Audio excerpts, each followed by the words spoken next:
Alfred Telefetto, Mr. Telefetto TV. Watching this Hot 97 interview, by the way, make sure you subscribe to my channel. My website is MrTelefetto.com. It's MrT.com. All of it the same. Comes back March 1st. Watching this Ebro in the Morning interview with the Migos as their album comes out tonight, Culture. Salute to them boys. I was one of their first interviews. Let's make sure we understand that. Watching this interview with the Migos and Ebro in the Morning. And Peter Rosenberg finally asked a question that I believe we all have wanted to know the answer to. This is the question. How are you guys going to deal with the success Quavo is having? And pretty much alluded to the fact why was Takeoff not on this damn third verse of Bad and Bougie. Because don't get me wrong, I actually think the Lil Uzi Vert is decent, even though I'm not a big Lil Uzi guy. I've listened to a few records. Has a couple records that I can vibe to. I'm not the biggest Lil Uzi guy. I could have went without that verse. I actually my bitch back to the bone. Oh wait, I could have went without. I'm not gonna lie to you, I could have went without. I ain't saying that it was bad or anything. I'm just saying I could have went without.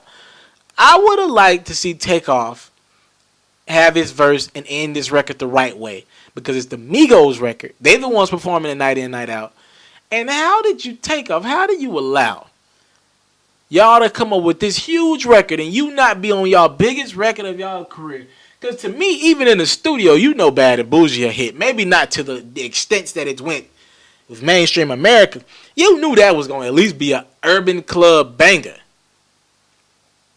So I would like, and they suggested this, I believe Ebro suggested this, I would like for Takeoff to go back in the studio and throw a verse on that bad boy. I'm sorry, man. I want to hear Bad and Bougie with Takeoff on it so he can get his just due.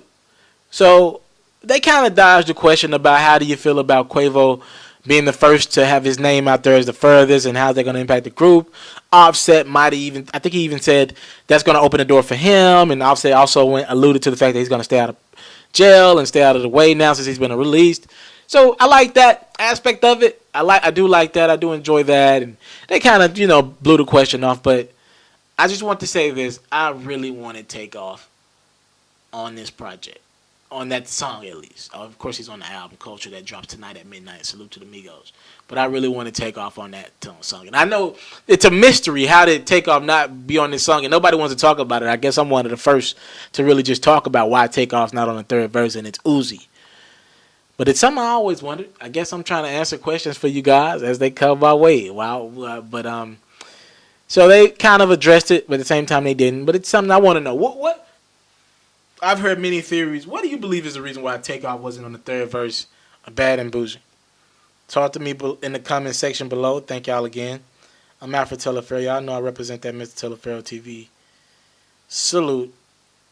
I'm out. If you're looking to book me for an interview video or by phone, if you're looking to have your music or your skill featured on my daily podcast, if you're looking to book me for a speaking engagement to help motivate some kids, if you're looking to have me rock some of your clothing to help promote your brand, make sure you hit me up at booking@mrtelefetto.com. Again, that's booking@mrtelefetto.com.